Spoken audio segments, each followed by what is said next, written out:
Welcome to Sports Spectrum, the sports and faith podcast that brings Jesus back into the conversation. Here's your host, Jason Romano.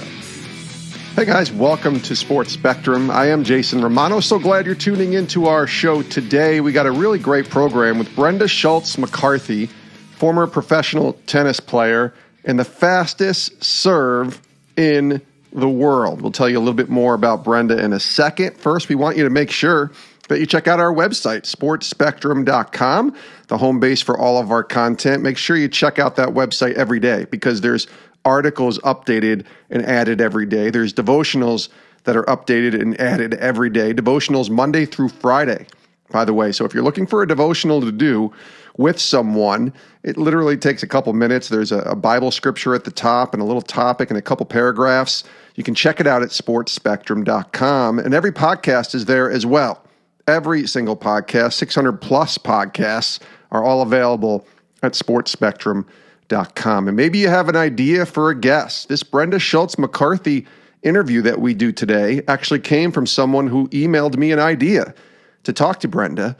And you can do that same thing. You can email me directly, jason@sportspectrum.com, if you have an idea or a guest suggestion or maybe just a story that we should be covering. You can email me, jason@sportspectrum.com.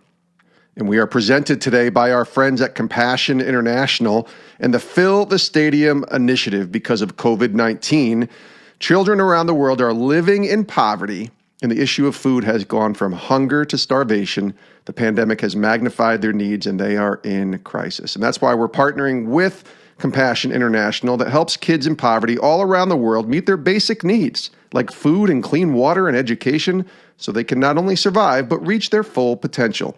But this past spring, about a year ago actually, and most of the events that Compassion International relies on to help sponsor these children in crisis were canceled due to the pandemic, leaving 70,000 kids in desperate need of help.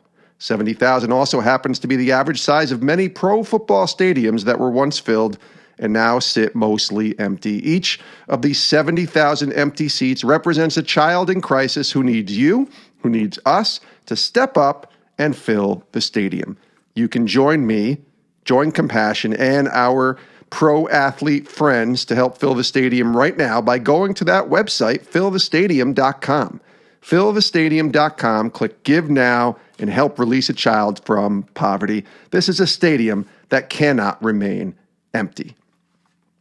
We're also presented today by our friends at Water Mission, and they're working to stop the global spread of COVID-19 right now by providing urgently needed safe water, sanitation, and hygiene solutions to refugee settlements and other vulnerable communities. You can check out their website, watermission.org, fighting the global water crisis, to learn more and pray with them.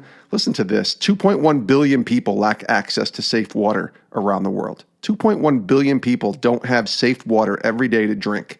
That's what Water Mission's trying to fight, this global water crisis. 4.4 billion people lack access to adequate sanitation.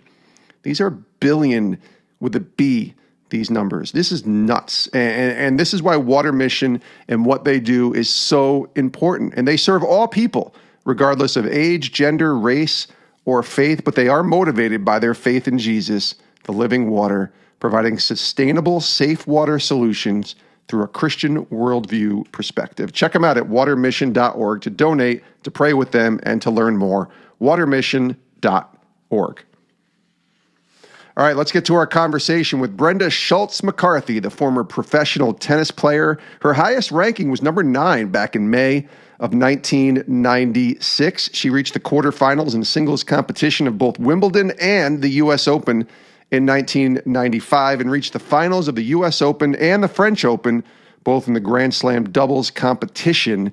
Brenda Schultz-McCarthy, she claimed her place as the fastest server in WTA history, recording a 130-mile-per-hour serve in the first round of the Western and Southern Financial Group Women's Open qualifying tournament in Cincinnati, Ohio, again, back in July of 2006, when she was 35 years old at that point and had the fastest serve in the world. She's got a pretty crazy story, and she almost died. Just the story of her giving birth to her son Damien and then almost not making it is just powerful. And that'll sustain your faith in God when you realize that you can come back from that. So Brenda's got a really good story. She's a great storyteller, and I was so glad to be able to have her here on the show today. Take a listen to Brenda Schultz-McCarthy, former pro tennis player, joining us on Sports Spectrum.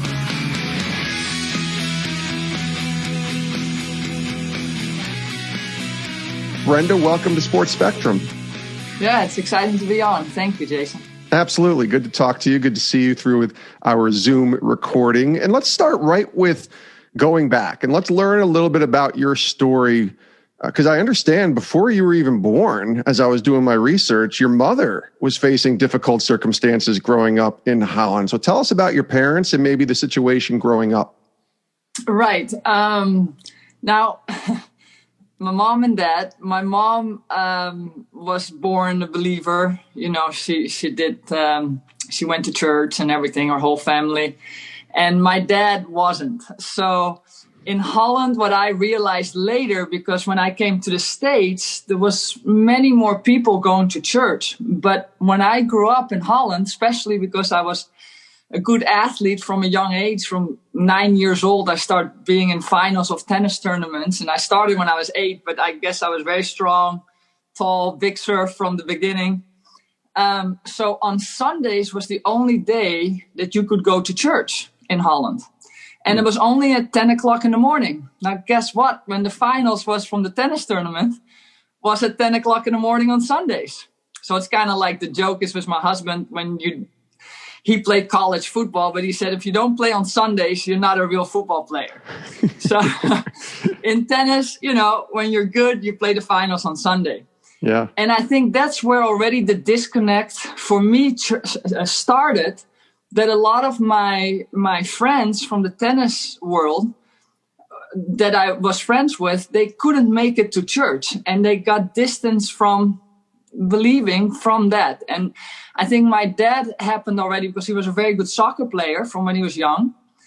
And what I understand is that they never made it and they kind of got distance of it and he kind of lost his belief. My mom, on the other hand, her family didn't do anything in sports. And they were very strong believers. So for my mind was like, okay, if you believe in God, you're not an athlete. Right. It was very weird to grow up like that. But that's kind of how I put it together. Because my mom's family did nothing in sports. You know, they were just dressed up on the weekend nicely. And we were all like running around, going to the beach, doing something athletic, right? So that was kind of my growing up. But my mom always at night sang me a little story, was always amen at the end.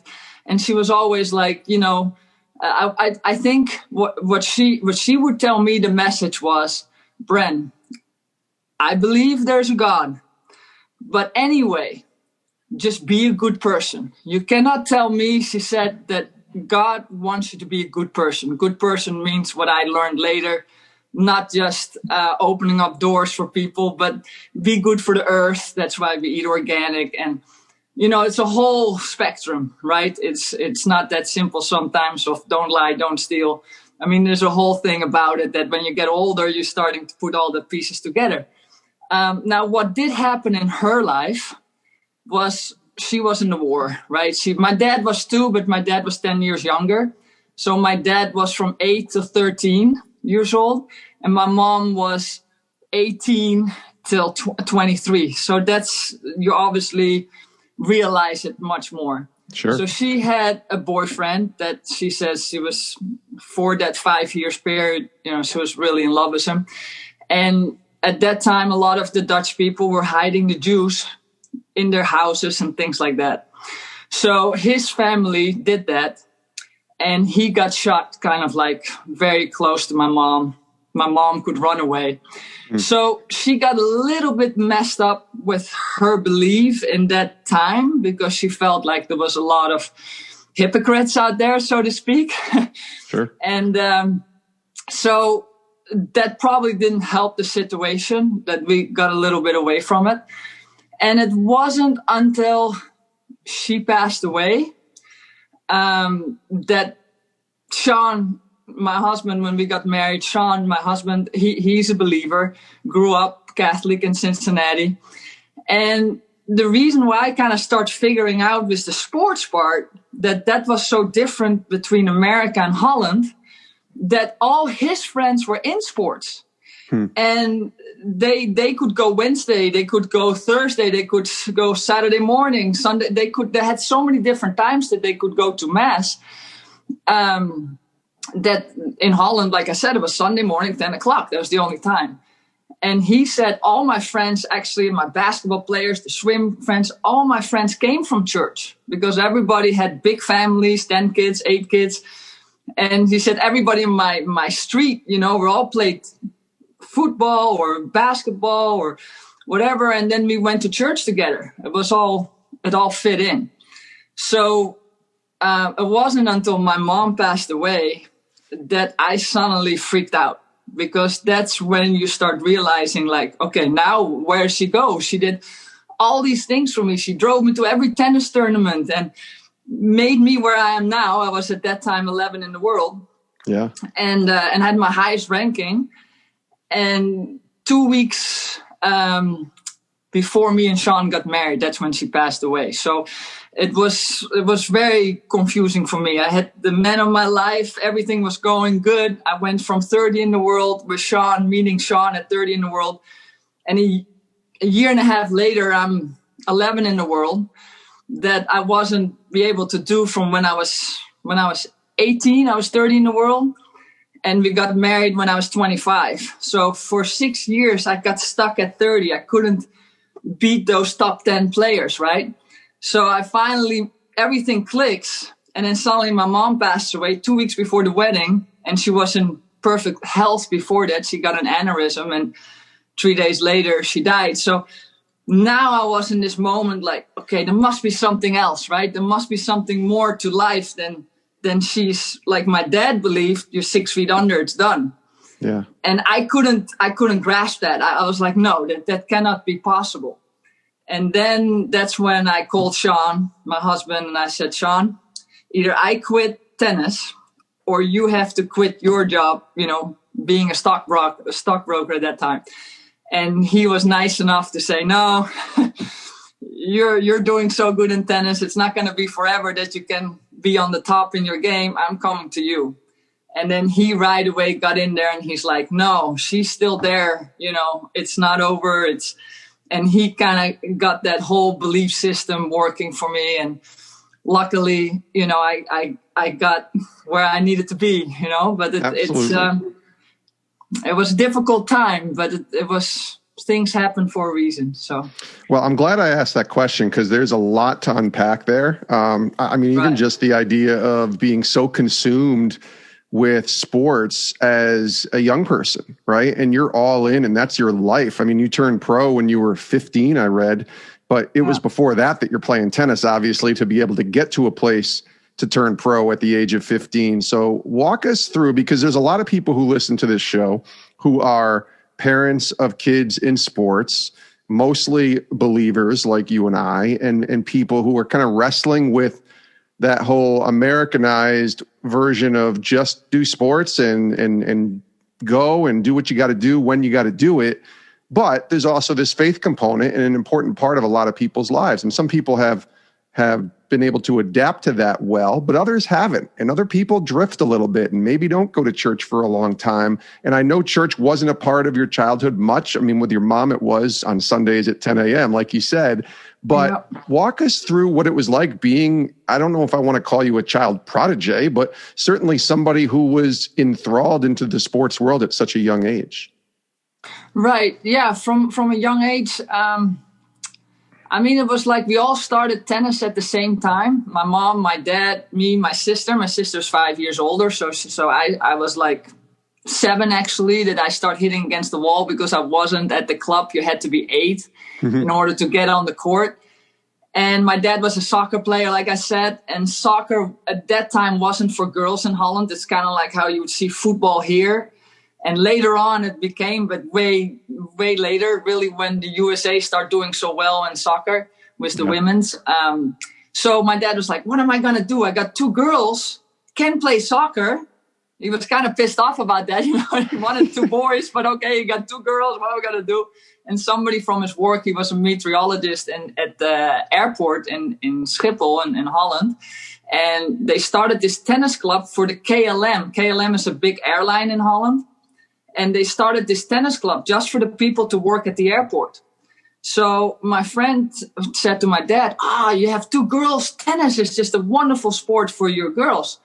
So that's kind of how we all stepped in the car. We drive like 20 minutes to Amsterdam. We lived 20 minutes outside Amsterdam.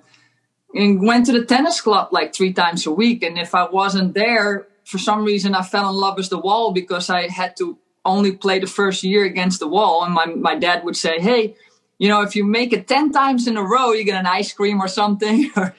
So I was just, I became fell in love with the wall. And so we had a school in front of our house that had a big wall.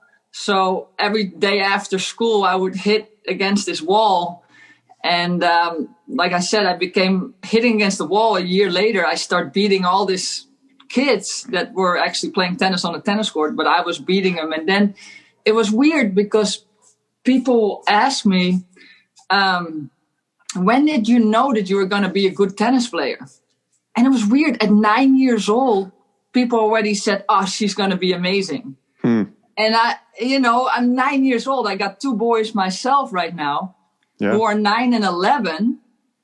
And at 11 years old, I was number 1 in Holland, under 12. So I was still young, but it was a new thing in America. Everybody had academies. You know how it was Nick Bollettieri Academy and Chris Evert Academy and Rick Macy's Academy. So all these academies. So people suddenly felt that they had to be in an academy in order to become good in something. So in Holland, they started, when I was 11, they started this tennis academy in the south in Holland. But I couldn't stay home by my parents in order to join this academy. And it was kind of like a tryout type of thing, because they didn't want to lose the young players that were good to America to these academies. Like Monica Seles was like 11 when Nick Bollettieri pretty much paid for the whole family to come and be at this academy. So her parents quit working, brother, everybody got moved to Florida. Yeah. And they pretty much gave up their life in Yugoslavia at the time, Croatia. And the same as Mary Pierce. It was like, okay, come over. Agassi, come over. So all these parents kind of quit their life in order for their kid to become a tennis player. So it's a big step. So my parents were never going to do that. But they did ask me when I won the Dutch championships under 12. They said, hey, would you consider being part of this tennis academy in the South? You would have to go home on the weekends. You'll be here 5 days during the week. I took the train Monday morning at 7:00, be there for school and finish school at 3:00 and then play tennis from 4 to 7 every day. So this is when I was 11. And I said, okay, because my parents didn't have the finances to get me lessons and to pay for all of that. And now when I see it, these kids that have lessons from me now, and I feel bad sometimes. I'm like, oh man, if I'm charging this money, how can they afford that? Some people can, but some good talented kids, I have to give it for free or I have to play with it because there's no way, and I want to give them also the advantage like I had. Sure. So I went to this tennis school. And again, now I got my 11-year-old boy, and I was like, man, I couldn't even think about losing him for the whole week to this place. I mean, I would, because that's how life goes. But I was like, man, that was young, that I was just away from my parents. And I came to the conclusion that I didn't like playing 3 hours of tennis, and especially not organized, that I had to follow the coach's rules. And I wasn't my thing. So I did it for a year, and then I came back home and was lucky enough that they kind of started like a little tennis academy in Amsterdam. And I was be able to practice there almost every day. It was close. I still take the train because we had one car and my dad had to, go to work. And a lot of times he actually offered himself that he said, I'll take the bus to work so you guys can have the car. So there's a lot of things for the parents that they have to do to sacrifice so their kids can get to their tennis lessons or in the weekends, play tournaments and things like that. So I think there's a lot comes to it. From the faith of it, from going to church, like you said, in America, what I see from friends that now are my friends and they did go to church, like I said, they could go Friday night, they can go Saturday night. They don't have to, they're not in one time, because the kid that I taught since he was 12 years old, Eddie, who's now a coach on the tour with Lauren Davis, he's actually in Australia right now. A lot of times he say, hey, Brent, you coming to mass with me Saturday night, And we go at 6:00 Saturday night because on Sunday we had to practice with Lauren. And it's just more options. So I think for parents here in America, it's definitely a lot easier. I still don't know what to tell the people in Holland. I just say, bring your kids up and just say, there's a God. There's, like my husband was telling me earlier, because now 20 years ahead, I hurt my back, right? That's why I retired. Yes. And surgery, nothing worked. We tried. We already were eating organic. We were doing chiropractic, deep tissue massage, you name it. And I'm sure it all helped in a way, but nothing healed my back. And what healed my back was Sean learning how to eliminate stress and energy. And now he does it through God. So in the beginning, he kind of did it because he learned from the wrong people that weren't believers. And then he started getting deeper and deeper in it and better. And then he started talking to believers. It's like, Sean, go straight to the top. Don't, And in the beginning, when he was healing and he was taking, it's kind of like the movie The Green Mile. He would just like suck it out of somebody else's body, but sometimes it would go in his and he would get real tired. And then when he learned to go straight to God and just pretty much ask God, heal this person, he didn't get tired anymore, and it's worked. So now we're taking the belief system even further than just, believing in God. We're healing people with it. I healed my back with it. So yeah, it's just for people out there, please, do your part, because it's amazing, the strength, the magic of God, God and Jesus. Quick break from our conversation to tell you a little bit more about our friends at Compassion International. And right now, COVID-19 and the pandemic has completely disrupted the world just about a year ago. And as a result, there are nearly 70,000 children in compassion programming who are currently unfunded. So what's happening right now is Compassion has partnered with our pro athlete friends, and certainly with us here at Sports Spectrum, to help fill the stadium. See, Fill the Stadium is a professional athlete-led initiative with Compassion to stand in the gap by providing food, medical care, and support for those 70,000 children that I just mentioned that are currently unfunded. That's a stadium's worth of children. The average size of an NFL stadium is 70,000 people. And this is where you can come in. You check out fillthestadium.com and you go there and you learn more and you see the dire situation that so many people around the world are in. And then if you feel led, pray about it and donate. Help release children and their family from poverty. This is a stadium that cannot remain empty. Check out fillthestadium.com to learn more and donate today. fillthestadium.com.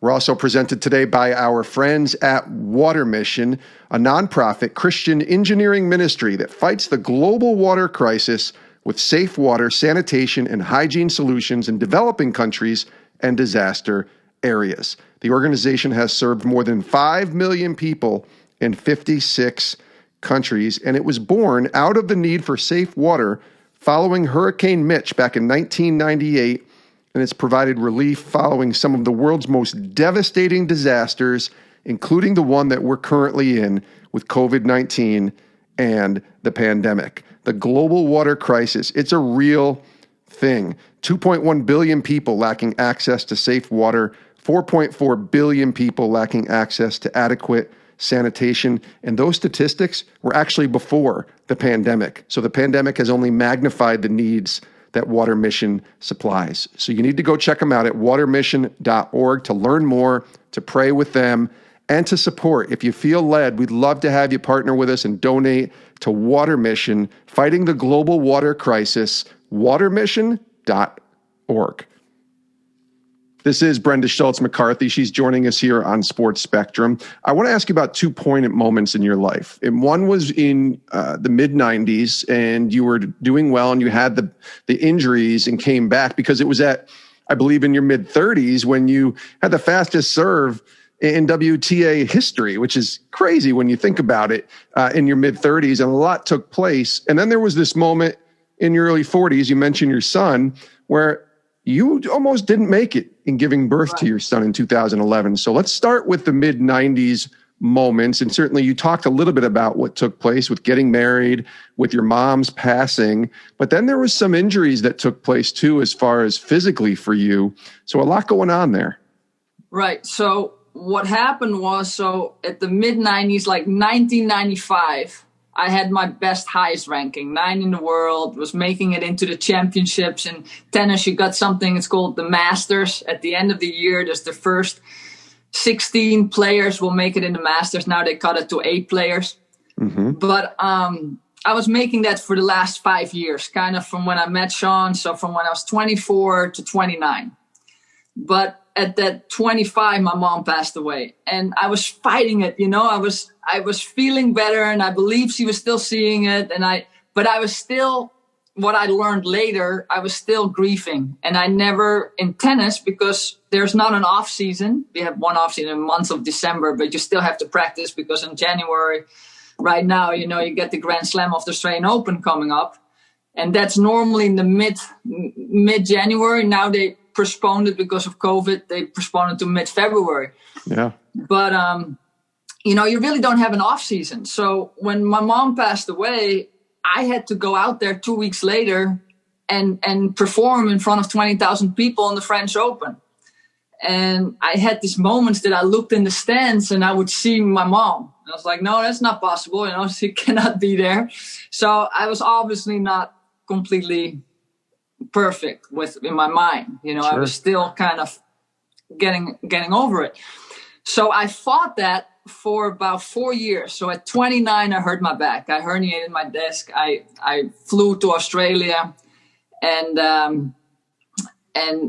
got out of the plane and was like a question mark somehow, and I couldn't get straight. And over there, they didn't really know what it was. They really didn't make MRIs right away, but I had a hard time surfing, and that was obviously my best shot. So not till I got back to Amsterdam, like 3 months later, they said, okay, you have a herniated disc, and they took an MRI and everything. So yeah, herniated disc, you know, it's on the picture, on the MRI, it's pretty obvious. So I tried a bunch of holistic healing ways, but nothing was really working. It kept hurting my hamstring, started getting my calf. So the doctor was like, listen, you know, you can get a dead foot or something that you won't feel your feet if you keep forcing it. So you might want to do surgery. So at 29 and 19, so that was 1999. I just turned 50 in December a couple of weeks ago. So congratulations. Thank you. Yeah. So 1999, that's when I got the surgery.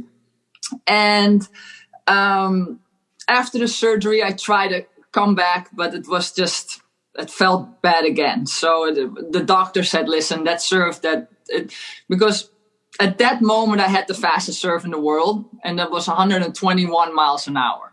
Mm. At that moment, Venus wasn't quite there yet, Venus Williams. So she ended up breaking it 3 years later with 127 miles an hour.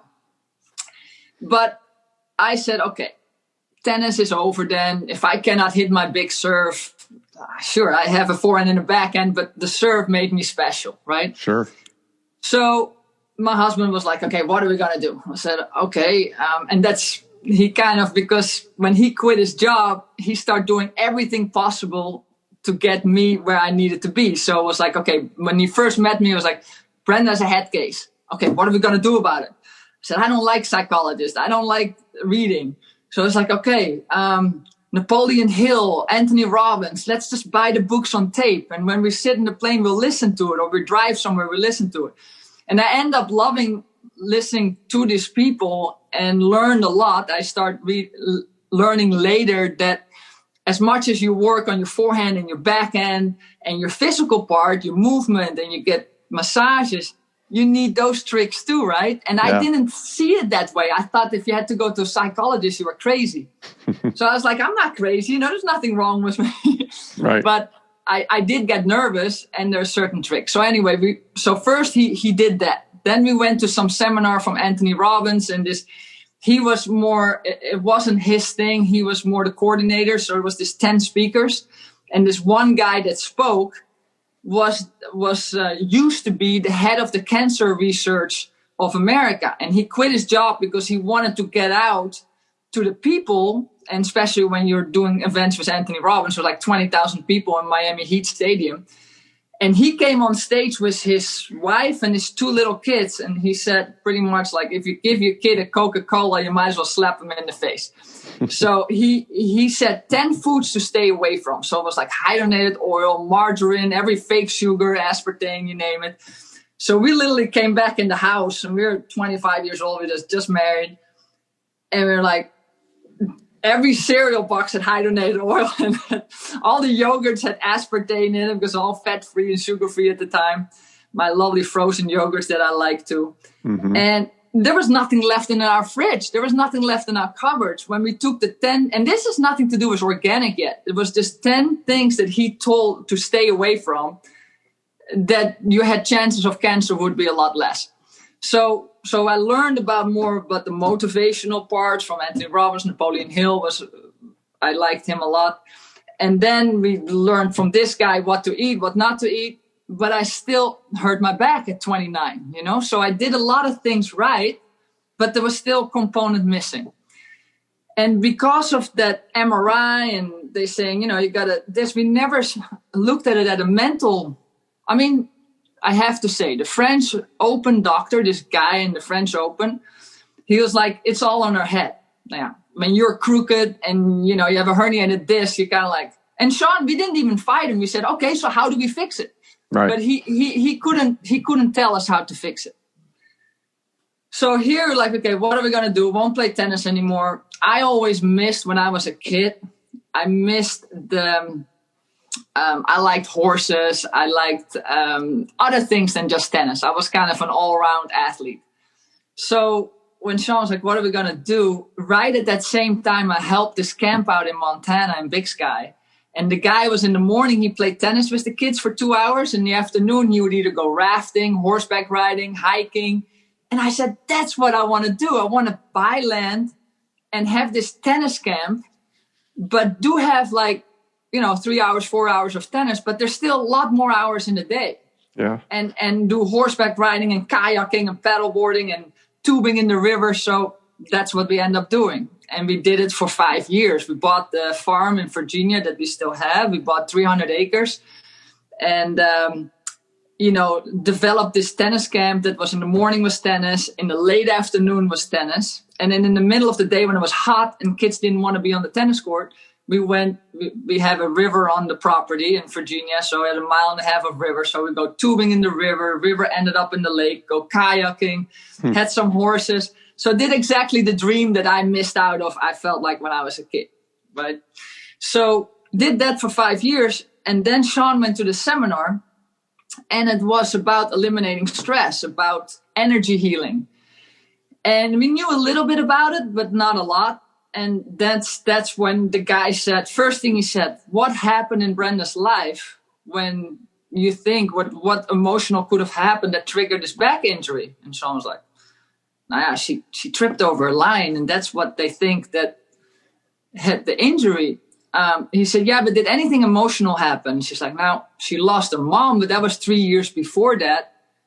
He said, okay, now let's start playing around with it. So he had all these affirmations that you say, and it was tapping.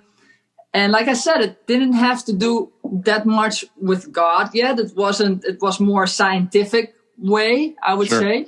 Yeah. And So it was a lot. I mean, you had to believe in something that you can't touch and feel, because, you know, you cannot be just total scientific about it, in my opinion. That's right. But we did all these affirmations, and suddenly my back is, you know, I said, Sean, it's working. I mean, because it still hurt. Like whenever I did something, whenever I played exhibitions and I had to, Andy Roddick, 1 year, I played every year his foundation event, his charity event. He said, Schultz, give me the heat. So I try to go for big surf, and I would feel it right away if I went a little bit beyond my comfort point. So at that moment, we start trying it out, and I have the tennis camp. So I'll play with all the kids that came to the tennis camp. And normally I couldn't really go full tilt. And that whole summer, I'm like, man, I'm feeling good. But like you said, I'm 36 now. Yeah. So it never came in my mind to go back on the tour, because I did the camp for 6 years and established like all these kids coming every year. I had like a little academy program that we had in Florida that I had like 8 kids, 6 boys, 2 girls. And so my mind was not there at all. And then what happened was the federation in Holland, they asked me to coach the Fed Cup team. So Fed Cup team is the same as Davis Cup team, yep, only for the girls. And they said, Brenda, can you coach our team? And I was like, no, you know, I'm totally in the coaching spirit. So I'm like, yeah, that would be awesome to coach the Dutch team. So I went there, and then they asked me, because the 4th girl was still in the tournament, Misha Krajcek, who was the sister of Richard Krajcek. And they said, can you play doubles with the girls? And I end up with the reserve girl that was not going to play doubles. I end up beating them in a set, like 6-2 or something, against the 2 girls that were supposed to play doubles. So the coach is like, you're not coaching, you're going to be playing, if that's okay with you. And I'm like, I didn't think about that was going to happen. But yeah, I have been playing pretty good lately. So I end up playing for the Dutch team, doubles. And then next thing comes to next, I start beating the girls in singles. So then when actually the team started, I played doubles and singles. And then the Dutch press came, was like, why are you not going on the tour again? And I was like, nah. You know, I had to figure out a couple of things, because I had disability insurance with Lloyd's of London at the time. So I couldn't really go back on the tour. So it was complicated for a little bit. But then they let me, if I gave all my prize money to them. And I didn't go back for the money. You know, it was purely like I was annoyed, because one of my things that I was pissed off was Venus Williams hit my record, 127 miles an hour. And every time I played an exhibition, I had to hear that. Brenda Schultz-McCarthy used to have the fastest serve in the world. That's right. So one of my goals when I came back, is a funny goal to have, was getting my serve record back. And when I was playing, that wasn't a big deal at all. I mean, you know, you had to get it in, and you know, it's like baseball. I'm sure it's cool to have a fastest baseball pitch in the world, but in the end of the day, you want to get the guy out.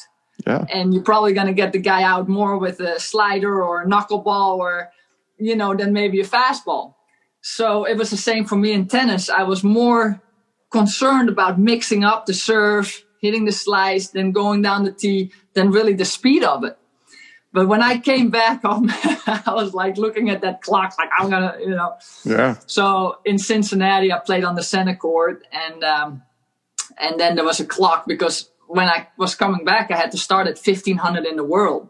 So I had to play all the small little future tournaments all over the place. And there was no clock. There was no center court. You know, it was just all this crappy tournaments that you have to get your points back. Sure. So finally, when I got a wild card in Cincinnati in the qualifying, because my husband is from Cincinnati, so they tried to help me out. And Craig Lindner, super nice guy to help me out. So I play there, and I'm down 6-1, 5-2 against this girl. I'm playing horrible. And I'm looking at the guy that was with me, my coach at the time, and he's like, go for your serve. I'm like, yeah. So I'm serving at 5-2, and I'm like, oh, gosh, I better just. And I couldn't care where it went. And I didn't hit the fast serve in that game. So I was just like returning. I'm like, gosh, I got to get one more game, break this girl's serve to get one more service game in. Yeah. And sure enough, at like 5-4, I'm down. I go for it, and I hit the serve, and I hit 130 miles an hour, and everybody and I'm down 6-1, 5-3, and everybody starts clapping, and I'm like, what just happened, and I look at the board and it's 130. So that was one of the reasons to come back. My other dream was to play Wimbledon one more time, but I got to the qualifying, but I got my ranking back to like 105, but just not, I have to be in the top 100 to get to play those Grand Slams. Mm-hmm. And it just took me a little bit too long because at 3 years, so now I'm 39 years old, and my sister started calling and said, Bren, I know you're enjoying that tennis life, but you want 2 kids. You're 39. You have to start at some point. You're getting a little older. Yeah. My mom was 48 when she had me. So I wasn't too concerned because I was like, my mom was 48. And my sister's like, yeah, but, that was special. I mean, you don't want to mess with that. So I said, you know what? We'll start trying. If I get pregnant, I quit. And literally 2 months later, you got pregnant. So that was it. And Brendan, my oldest son, is now 11. So that was 11 years ago. Was born July 1st. Was the final weekend of Wimbledon. Mm-hmm. So here I'm watching the semifinals of Andy Roddick, and I have the baby. And suddenly Wimbledon becomes not important anymore because you look at you have your fingers, you have everything is good. All right. And it's a whole new thing starts. Well, and then a couple of years later, you have your second child, and it was a health scare there. I read that you almost died in 2011 giving birth to your son. Quickly, can you tell that story and tell us what happened? Yeah, so Damien. Yeah. I think with Brendan, it took 30 hours for Brendan to come out. And I was pushing and pushing, it took forever. So I think with Damien, I was pushing so hard. So I broke my uterus. And since we're kind of holistic, organic, everything, so we decided to have the baby at home. And so he came out fine. Everything was fine. And then the midwife that was in the room, she even said to my husband, "You want to cut the cord, Sean?" And I'm like, no, don't cut the cord. Let's the midwife do that. Yeah. But then she looked and said, "Oh, you're still bleeding. That's weird, So a couple minutes later, she's like, "Man, you're still bleeding." And she started praying on my bed. She started, "Please God," And I'm like, "Bella, did you have this happen before sometime? I mean, what happened?" And she kind of didn't answer. She kind of went through and she said, "Sean, call 911 now." Wow. And so Sean is calling 911. We were only like 10 minutes from the one hospital here in Palm Beach Gardens. And we were like 20 minutes from the hospital where Brendan was born, my youngest son, or oldest son. And so the ambulance came. And they put me in there, and they said that the guy in the ambulance said, first they said, no, that she has to go to this place that's 20 minutes away. And the guy said, she's not going to make it. She's losing too much blood. We got to go to this one. But we cannot help her in this one. No, but we got to go. So they just came in, and they had to give me blood and then bring me to the other one where they could do surgery. Now, luckily, and I don't know if it was the praying, I think it was, now that I look back at it. Yeah. But, they didn't have to do the surgery because the doctor gave me some kind of drug that worked and stopped the bleeding. But I lost 8 bags of blood, and I guess your body has like 10. I mean, it was very close. Wow. Yeah, and then the lifestyle, what Sean would say, they did tell me, just in case your blood needs to be strong. So I ate a bunch of dates before, and the doctor says, he was also very holistic. He said, those dates saved your life because normal people couldn't have survived on that little bit of blood that you have left. But because the blood that you did have left was so strong or something, was so good, and that's why you were able to still live with that amount of blood left. Brenda, were you conscious during this? Were you awake, or were you kind of out of it? Yeah, it's crazy. I was totally with them. They kept saying, like, "Are you still there?" Like very asking me, like, "How is it possible that she's still there?" Yeah. And they said, "Are you in pain?" And I was like, "No, I don't feel anything. I mean, I'm fine." So I guess you can bleed to death and not feel a thing. I mean, I would have not felt a thing and then when they when they gave me the blood, it was all good. I still didn't feel anything. And then when I got in the other hospital, that's when they were trying to stop the bleeding, and they literally put a fist wherever you think they put it. Right there. So it was horrible. And then I was like, what the heck are you guys doing? But they were trying to stop it. And supposedly this one guy in the ambulance did something around my arm, and he was one of those guys in the helicopter. That's what his normal job was. I forget what the name of it is, but that all the emergencies when there's an accident on the highway and there's Hummer truck. Anyway, so that was his regular job. So he knew kind of what to do in these situations, and he just put something around my arm. And Sean was like, "Man, I think you were dead for a second because at that moment you were out." And then he did that, and I came back. Wow. But yeah, it was for my husband talking about stress. At this moment, he didn't know as much as he knows now. And he always says it would have been interesting if I knew the things now at that moment. Yeah. But because what happened was, so they put me in the surgery room and they said, Sean out. But in the meantime, Damien, that was in the back of the ambulance with Sean, they took him away from Sean. And then they said to Sean, we had to put Damien in the intensive care because there was something wrong with his breathing. So now Sean is sitting there. His one son is in the intensive care and his wife is on the other side in the intensive. So he was, I think I was the better one because they put me under, So Jeez. At this point, I'm out of it.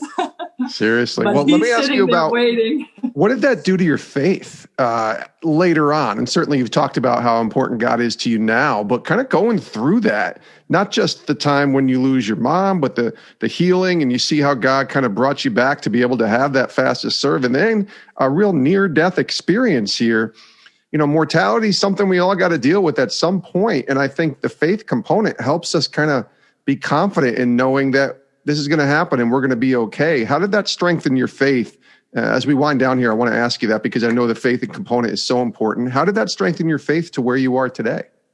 Right. Now, it definitely made it obviously stronger. And another thing that I wanted to say, because I think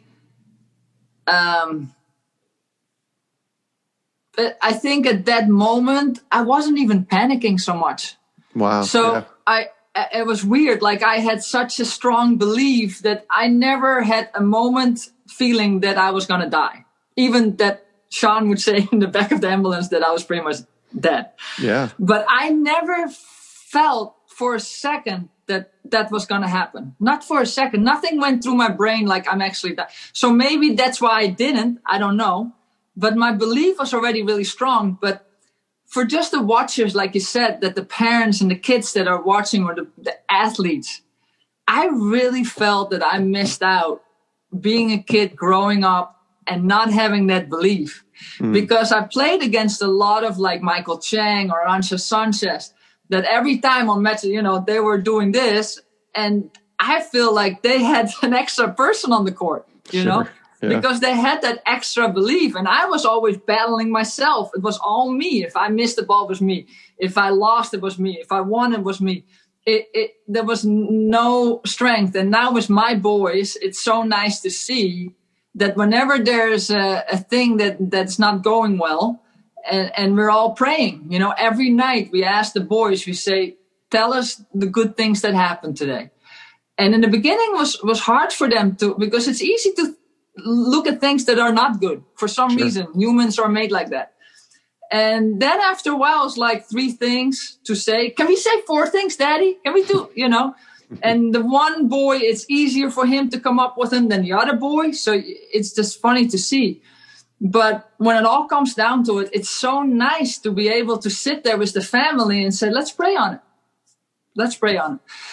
And that's something that I never had because of my dad. My mom, I think at night would kind of tell me that way, but she wasn't all in because of my dad not believing at all.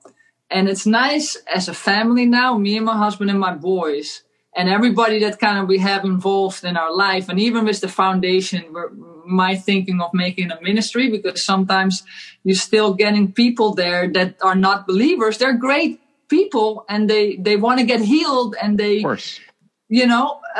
Nothing against it.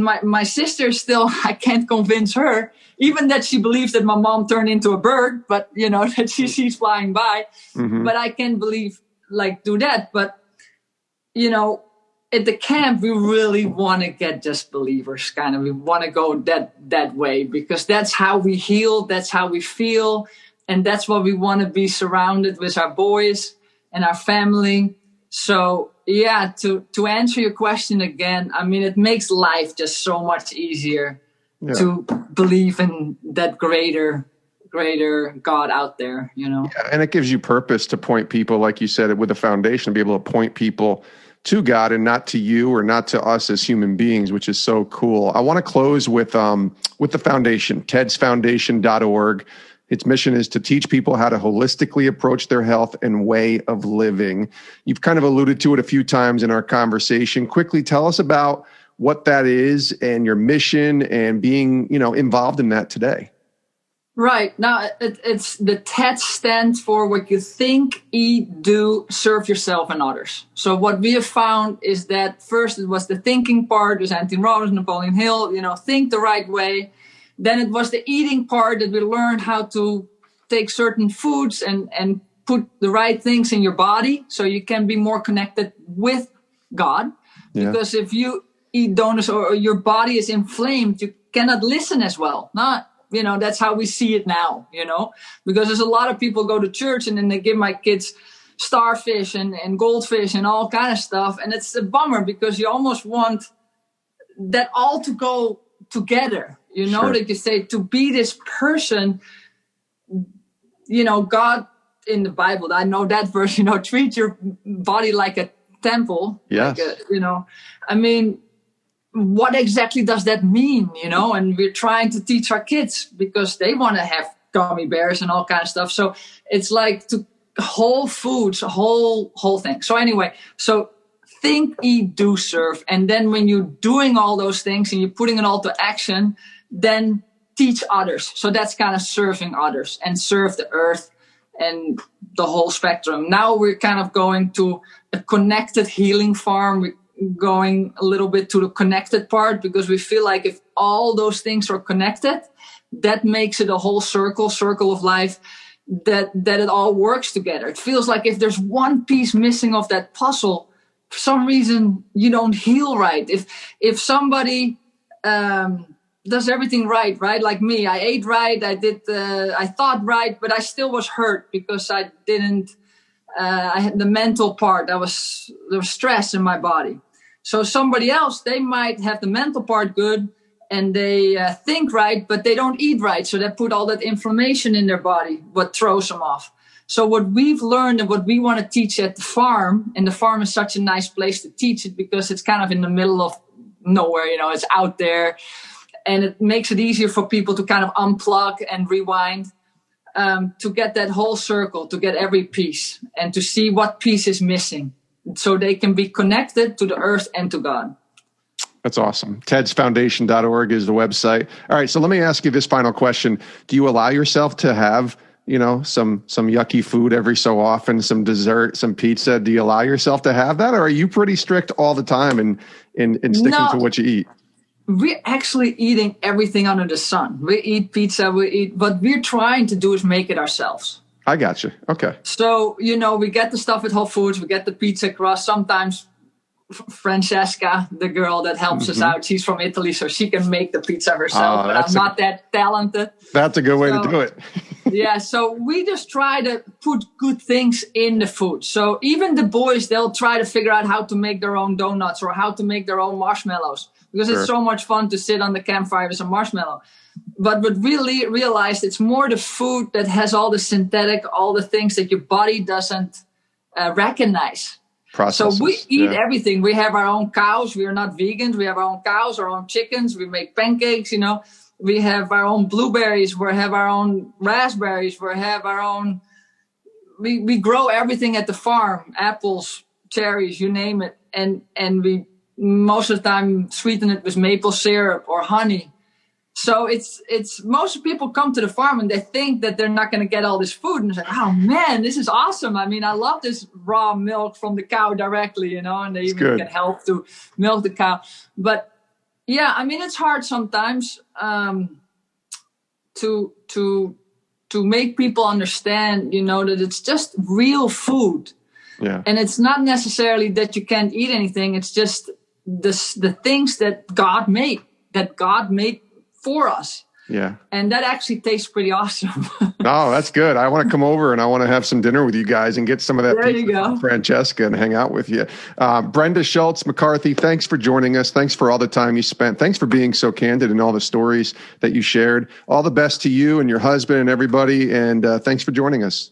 Thank you, Jason. Thank you so much. Great stuff there from Brenda Schultz-McCarthy joining us here on Sports Spectrum. Again, check out the website with the foundation she does with her husband, Sean, TedsFoundation.org. That's the website, TedsFoundation.org. I appreciate Brenda's storytelling. I really do. And like I said to her, and I'll say it to everyone who listens to this show, not everybody's faith or, Bible knowledge is PhD level. Trust me. In the way that I talk and the way that I do this show, that I hope that's evident. And I just like that Brenda is placing her faith and trust in God and Jesus and making sure that that is a crucial part of her life. And listen, she almost didn't have her life, right? In 2011 when she almost passed after giving birth to her son, Damien. And I'm just glad that she was willing to share her story with us here at Sports Spectrum. Really appreciate Brenda and all she had to say. We also appreciate you for listening, and thanks to our partners and sponsors today, Water Mission, fighting the global water crisis at watermission.org. You can check them out, watermission.org. And then our friends at Compassion International and Fill the Stadium and the Fill the Stadium Initiative. 70,000 kids in desperate need of help right now. Food, education, medical care, vocational training. That's what Compassion helps. And the situation is dire now because of COVID. Check out fillthestadium.com to learn more and partner with Compassion International. fillthestadium.com. Again, thanks so much for tuning in and listening to today's podcast. Do us a favor, rate, review, subscribe. That helps get the word out. When you click that Apple Podcast app that so many of you listen on, you can review the podcast right there. It takes 10 seconds tops. And then from there, you go and subscribe. That way you never miss an episode of Sports Spectrum's podcast, the intersection of sports and faith in Jesus Christ. And make sure you tell someone who's a big sports fan to listen to this show, or you tell someone who loves Jesus to listen to this show. And hopefully that gets the word out as well. We love you guys. Thanks for tuning in, and we'll see you next time right here on Sports Spectrum. Have a great rest of your day.